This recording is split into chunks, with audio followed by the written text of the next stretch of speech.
Napakahirap. Napakahirap.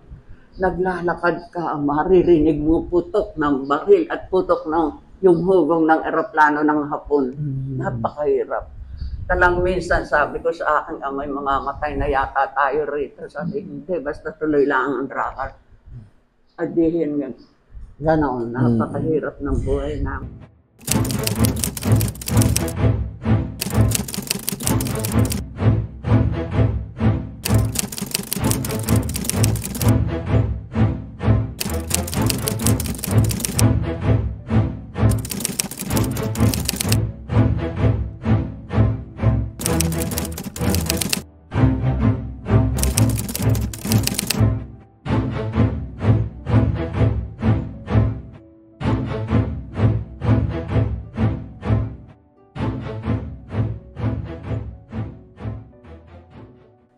Mabuhay! Isang makaturismong araw po sa ating lahat at syempre, nandito na naman tayo sa segment ng ating celebration ngayong buwan, ang Heritage Month. Kasama po natin ngayon ang isa sa mga veterans po ng bayan ng Teresa at mag-share po sa atin ng kanyang mga experiences nung panahon po ni Nanay Perina. Nanay Perina, pakilala po kayo sa Teresaños. Ako si Seferina Santo Tomas Pascual. Rito ako pinanganak sa bayan ng Teresa. Ang karanasan, ang pag-uusapan, marami akong lubhang, maraming nalalamang karanasan tulad ng panahon ng Hapon. Nung panahon ng Hapon, ang lahat ng tao rito sa Teresa ay pinaalis, pinabakwis. Ngayon, ang ginawa ng aking ama, naisakay ako sa yung bato lang, yung kinakarga. Ang katimbang ay bigas, tubig, pagkain namin. Pumunta kami, naglakad papuntang Laguna. Sa bayan ng Laguna, nakituloy kami sa isang bahay ng mabait naman sila. Noon ay nagtago kami sa ilalim ng sisto, lagayan ng palay. Tapos, kaya kami nagtago dahil ng aking ama ay na-wanted dahil nagtitinra ng gurame. Ang gurame, akala ng Hapon ay gerilya. Kaya nagtago kami raon. Sa aming pagtatago, sa ilalim ng lagayan ng palay, nagkataon naman na nagsabog ng bomba ang Hapon. Tumapon ng palay sa amin, pero hindi kami nasaktan. Ang ginawa ng aking ama, sabi, pumunta na tayo sa ibang lugar. Kaya napunta kami sa Sipsitin, sa bandang Ilog. Natulog kami sa eskwelahan. Ang aming pagkain na dala-dala ng aking ama, roon kami nagluto. Pagkatapos noon, sabi ng aking ama, rumating na ang Amerikano at raraan sila ng Cardona. Kaya sumakay kami ng bangka na may layag. Marami kami. Pumunta kami ng Cardona. Nang kami rumating sa Cardona, rumaan ang 3 truck ng sundalo ng Amerikano. Pinagisan kami ng tsokolate at tuwan-tuwa naman kami. Ngayon, nang makaraos ng 2 araw, naglakad na kami pauwi rito sa Teresa. Nang kami rumating, ang aming bahay ay sinunog ng Hapon. Dahil ng inraw ay tinuluyan ng opisyal ng Hapon na maraming mga papeles na makuha. Kaya nang rumating kami rito, wala kaming bahay. Ang ginawa ng aking ama, yung mga yero na sira-sira, tinagtagpi-tagpi at ginawa namin bahay. Ngayon, nang nakatanggap ang aking ama ng yung tinatawag na reparation, yung tulong sa nasunugan, nagawa kami ng medyo maganda-gandang bahay. Ayun. Tapos, nang makaraos ang panahon ng Hapon, umigi na ang buhay. Sabi ng aking ina, noong maliit ako, ako'y laging binubuli dahil nang ako'y may lipsing. Sabi ng aking ina, huwag ka na munang mag-aral. At ako'y laging napapaaway. Eh di tumigil ako sa pag-aaral. Meron namang isang doktor ng Anguno na nagdadala ng gamot riyan kay Tiabe, na siya lamang ang may butika rito sa bayan ng Teresa. Nakita ako, sinabi kay Tiabe, Sabel, sino yung batang iyon? Sabi, abay, anak yan ng pinsan ko na si Pedro Santo Tomas. Dalhin mo sa amin at uupirahin ko sa San Lazaro. Kasi doktor. Dinala ako ng aking ama sa bahay ng doktor. Pinapahinga muna ako ng 3 araw habang umiinom ng mga gamot. Na pagka 3 araw, dinala na ako sa ospital, roon sa kanyang pinagtatrabaho. Tinahin ako. Nang makaraos ang aayaw mo, tumawag, pabayad yung doktor. Ang ginawa ng aking ama, pag umaani ng, halimbawa nangka, dadala ng nangka. Halimbawa nakaani ng saging, dinadala ng saging, bilang tanaw ng utang na loob. Ngayon lang ako ay nag-aaral na. Hindi pa rin ako tinitigilan ng mga ka-eskwela ko. Pero hindi ko na sila pinansin, talagang gano'n ang buhay. Tapos ang ginawa naman ng aking ina, patuloy na. Tapos yung sumunod sa akin, liberation ng iyanak. 1944 yata. Na si Rosa. 10 taon ang pag-iitan namin. Tapos, ang aking ama ay nagkaroon ng saka sa Pinugay.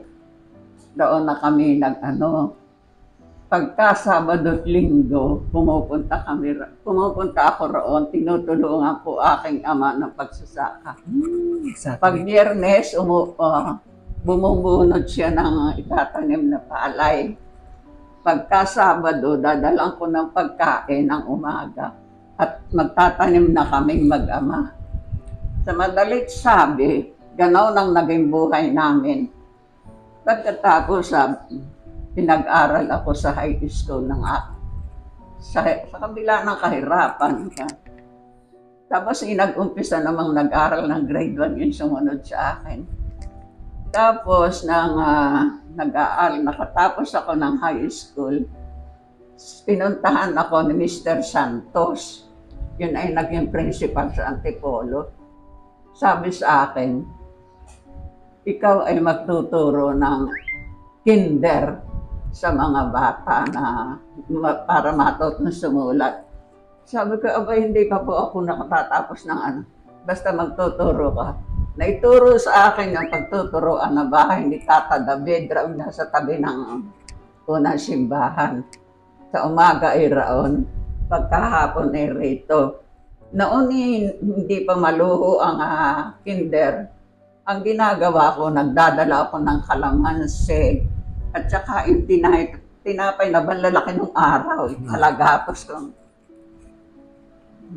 Tapos pagka yung maingay ang mga bata, kinakatas ko yung kalamansi, nilalagyan na sa pinagpipilas-pilas ko yung tinapay at naibibigay ko. Tapos natatahinik ang mga bata.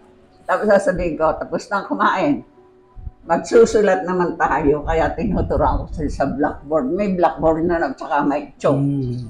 Ayun siya. Sa madalit sabi, natuto sila. Tapos nang mga nag-grade 1 na sila, ganaw lang nangyari. Kaya tapos meron namang na-destino rito na mga PC nung araw, PC. Ay may nakagusto sa akin.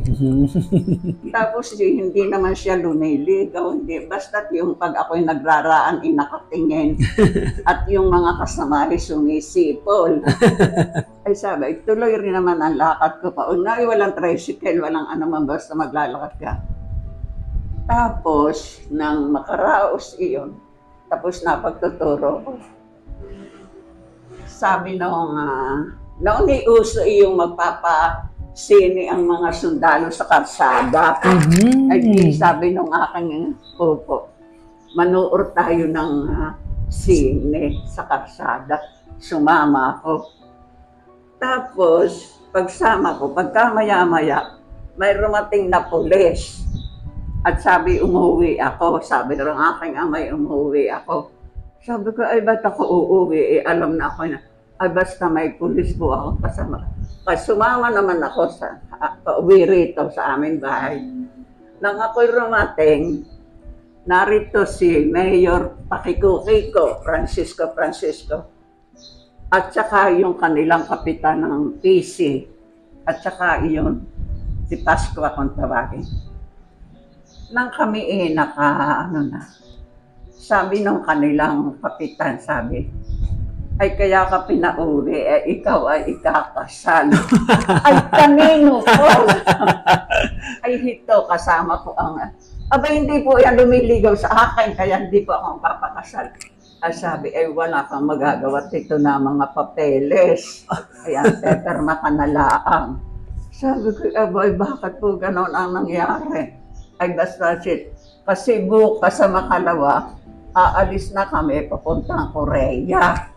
Kaya maiiwanan lahat sa iyo yung mga insurance, yung mga... Tapos, bago umalis, iniwanan na ako ng pera.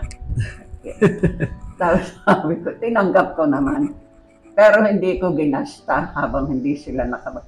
Nang makabalik, na ibabalik ko ang pera. Sabi yan ay nakalaan para sa iyo. Tapos sige, madalit sabi, nakasal kami. Pagkakasal naman, napunta na nga sa Korea. Pagkarating sa Korea, napunta naman sa Laguna. Bihira kaming magsama. Pandali lang, mga 1 araw, 2 araw, aalis na naman. Tapos, napunta naman sila sa Hulu-Sulu. Malayo pa. Napunta sila ang nasa frontline. Noon naman, nabuntis na ako. Di sabi sa akin, kinausap na raw niya yung Dr. Angeles na siya magpapaanak sa akin. Naiprocess niya lahat. Tapos sabi ko, ako may nasisiyahan at naging mabait, responsable siyang asawa. Kaya lamang mapakadali ng buhay nila. Nagkaanak kami ng isa. Tapos yung naging anak ko nakatapos ng nurse sa tulong ng aking mga kapatid. Kami tatlong anak, pero 4. Kambal yung bunso. Yan. Si Rosa, sumunod sa akin. Ang kambal, si Patrocinia at si Angeles. Yan. Tapos makaraos iyon, pinag-aral nga namin itong aking anak na si Carla ng nurse.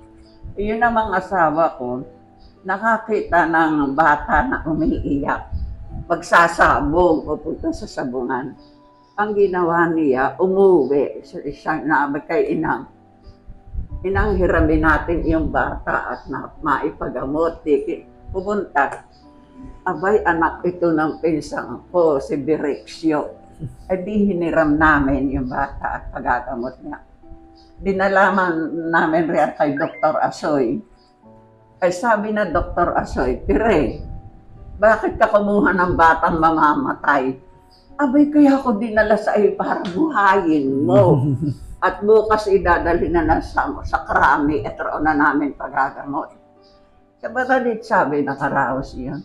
Yung bata na pinagamot namin. Naibigay na sa amin ng kanyang magulang dahil ng kanyang ina na stroke, paralyzed ang Javier.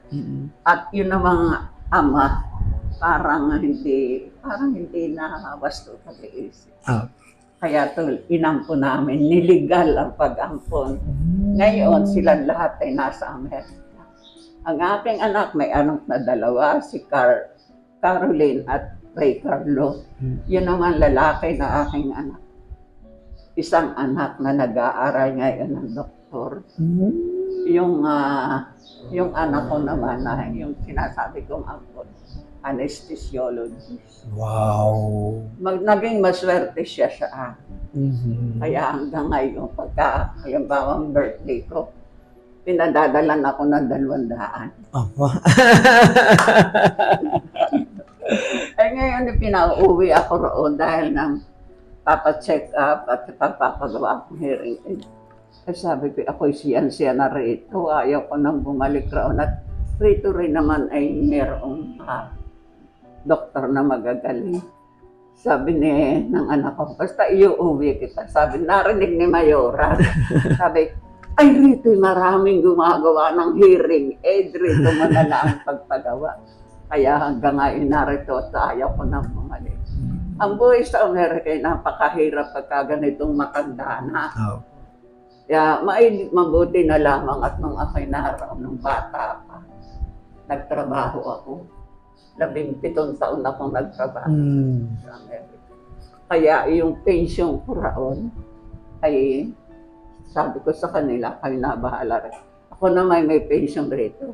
Yung PIBAW at saka yung AFP, yun ang pinagtitiyagaan namin ni Mer. Ayun, ang buhay ko. Pwede mo ba ako magtanong sa inyo, Nanay Perina? Yung pong mga karanasan po ninyo nung mga panahon ng Hapon, gaano nyo po siya hindi makakalimutan? Katulad po ng mga sumabog, yung mga paglalakad nyo noon. Kamusta po yung experience nyo noon, Nanay Perina? Napakahirap. Napakahirap. Naglalakad ka, maririnig mo putok ng baril at putok ng yung hugong ng eroplano ng Hapon. Napakahirap. Talang minsan sabi ko sa aking amay, mamamatay na yata tayo rito. Sabi, hindi, basta tuloy lang ang rakad. Adihin nga. Ganon, napakahirap ng buhay namin. Nabanggit niyo po kanina, Nanay Perina, nagturo kayo sa mga kinder. So, ang binabalikan po natin, ano po kayang itsura ng lugar? Saan po kayo nagtuturo? Kasi sabi po nila, meron daw po nag-aaral sa ilalim ng mga bahay. Pwede niyo po ikwento sa amin yung ganung process po nung pagtuturo niyo dati? Pag-aaral sa ilalim ng bahay. Ang mga bata, mga disiplinado noon. Mababait ng mga bata. Talagang pag sinabi mo, tinutupad nila. Pagka matulog tayo sandali, matutulog silang ganoon. Ganun po kadisiplina ang mga bata. Mapakababait. At saka talagang pag sinabihan mo, sinusunod ka nila. Kaya hindi uso yung mga cellphone na wala na unang. Ever since po na kayo ay pinanganak dito po sa San Roque? Rito. Rito na po talaga. Pwede na po ikwento sa amin, saan po kayo nag-aral ng elementarya? Riyan sa Teresa Elementary School.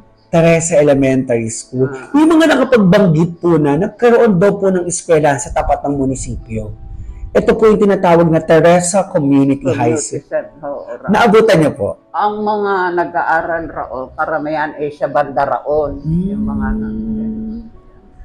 mga bandang mga taga-poblasyon, Dulong Bayan, yun po ang mga nag-aaral sa Teresa Community. Pero ang karamihan sa Teresa Elementary. Pag high school po, sa Teresa Community High School. Sa ang Teresa Community iba, yung may mga kaya sa Morong High School. Yung private din daw po itong Teresa Community High School. Opo. Sabi nila mabuti rin naman, magagaling rin naman ang mga Pero yun nga lawang, yun talagang pagaya namin mahirap pero mag-aaral. Pero yung may mga kaya-kaya sa Morong High School. Sa Morong High School po. Matatandaan nyo dati, Nanay Perina, ano pong itsura ng daanan natin dati sa Teresa? Ay pagka pupunta ka sa, halimbawa, kagaya niyan sa kabilang karsada, merong maliit na iskinita. Ang karoon, minsan pag umulan, putit. Mamamaybay kami sa tabi, nakatangan kami sa bakod para lang makapunta raon. Ganoon. At saka roon naman sa raang papuntang ilog, di ba may kalabaw na dadalahin, nahila ang paragos, yun roon nagagaan, tumaraan, papunta raon sa kabilang lugar. So dati po, Nanay Perina, ano po ang pangkaraniwang transportasyon sa bayan ng Teresa? Ay meron, di ba yung Raimundo Transportation, yung malalaking truck, yung kagaya ng rumaraang. Apo. Pero bihirang magraan. Ito po ba yung simula umaga lang, tapos sa gabi na po ang balik, hapon? Umaga, mayroon raraan, tanghali, tapos gabi. Gabi na po.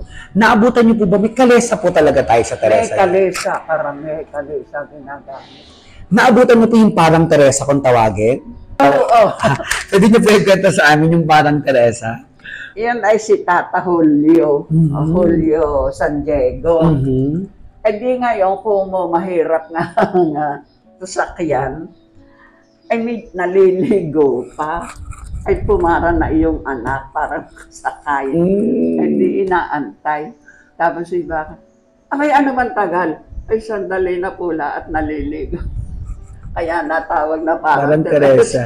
Kasi pinara na po habang naliligo Oo, habang pa. naliligo. Oh, pero hindi yung kwento sa amin, Nanay Perina, saan po kayo naliligo dati? Aba, ay merong puso riyan. Ano patimbang ganyan? Umiigib kami ng gano'n. Pinupuno namin yung bariles. Dito kami naliligo. Batalan, kung tawagin, batalan. Pero kami naliligo. Sa ilog po, nakaligo kayo dati? Pagka malinis ang ilog, gawa namin sa'y bumabaha. Ay katuwa ang tubig. Pero dati daw po nakakainom ng tubig sa ilog? Oo, nagbabalong kami ganyan. Roon kami umiinom, roon may igib ng inumin. Malinis na malinis. Sa Sokol po, nakaligo kayo dati? Oo.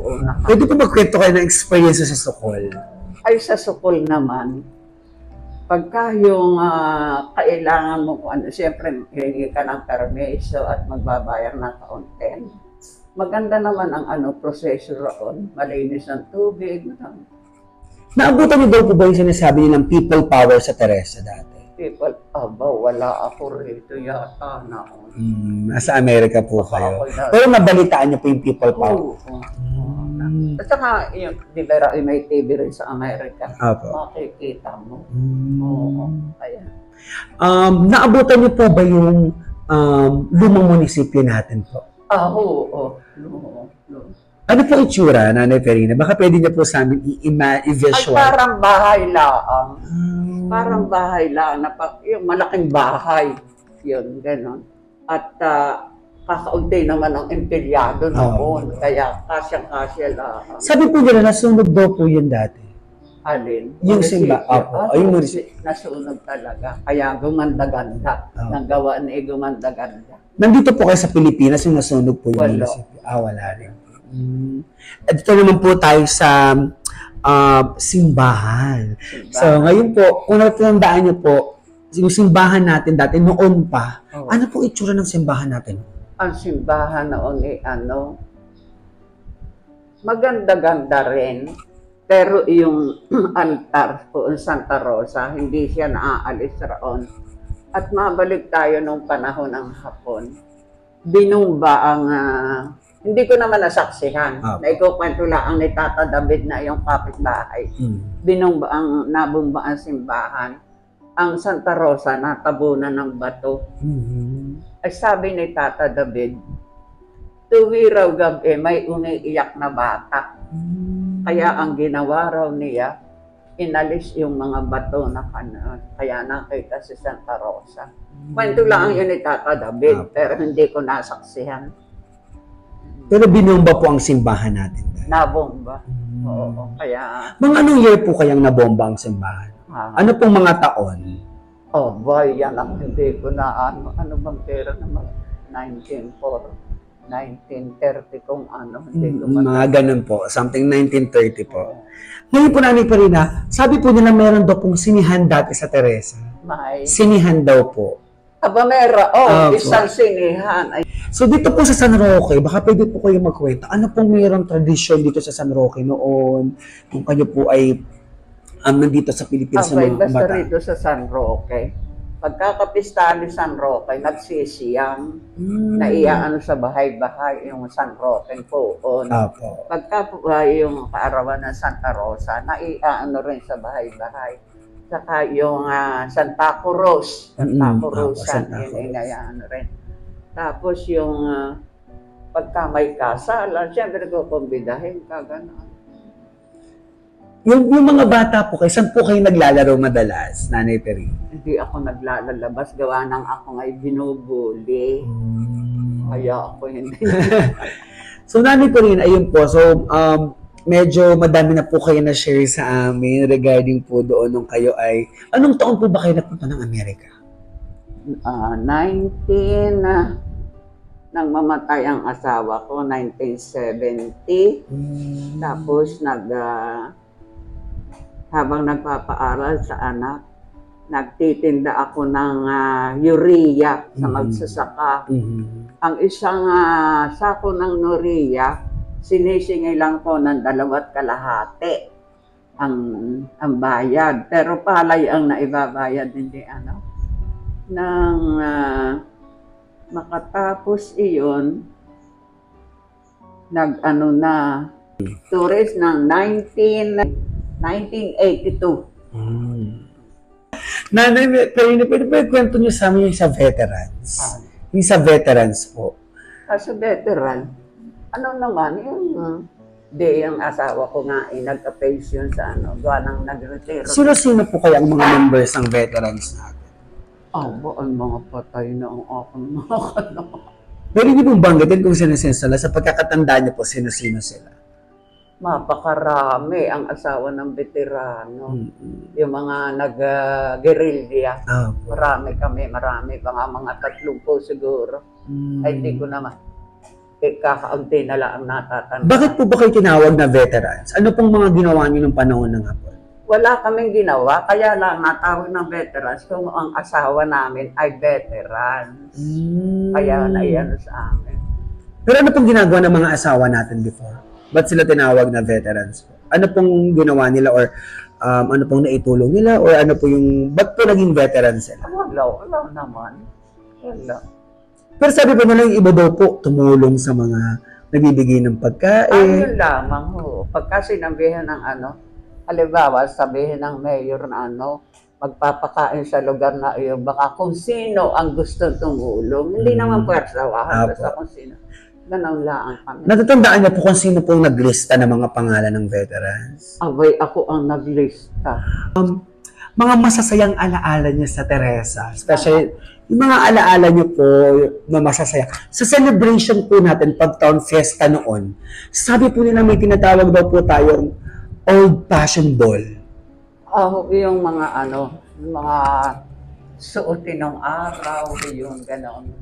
Pero bibihira naman ang gumaganoon. Kung gusto nila makabago. Opo. Pero naabutan niyo po yung old-fashioned ball. Naka-attend po kayo doon. Ay, hindi ako ma-attend at kumo kami ngayon mahirap wala kami. Kasi ang mga suotan po, mga tuxedo po ata noon, Tuxedo, talagang gano'n. Saka yung mga nasaya na may tapis, yung gano'n. Ano mga pangkaraniwang pagkain noon, Nanay Karina? Ay kanin lang at minsan tuyo, minsan kung ano. Ano mga gulay pong kinakain niyo noon? Ay sitaw. Sitaw po. Anong sekreto po at para umabot tayo ng ganyang edad? Ay wala. Hindi lang kami nagmamaalat. Hindi kami sobrang tampis. Hindi kami yung bang asim. Kain tulog. Kain tulog. At saka bawal ang stress. Ay, hindi na. Kayo po ba yung walang sakit? Marami ako. Ang maintenance ko yung 5. High blood sa puso, goiter, liver, at saka minsan ako inaano ng vertigo. Vertigo. Ayun. Ayun lang ang kinatatakutan kong vertigo, kaya hindi ako nagsasama kina Mayora. Ako'y niyayaya. Kahapon lang ako naulukan at ako'y naisakay na nila. Dinilit ako naisakay sa van. Ayun pala naman, naraon rin si Mayor. Ay si Mayor ang umabot sa akin na, pinagkaisan na naman ninyo ako. Sabi kong gano'n. Ay magagalit sa akin si Maria. Ako'y tatanghaliin ng uwi. Baka po gusto ko yung kasama talaga nila. Baka po pwedeng kwentuhan nyo kami na Perina sa mga gamit. Kung meron po kayong mga gamit na lagpas 50 years, mga matatandang gamit. Abay, yan ang karamihay nariyan. Yung pag nariyan sa ilalim niyan, yung mga manrana yan. Tsaka yung mga liadro.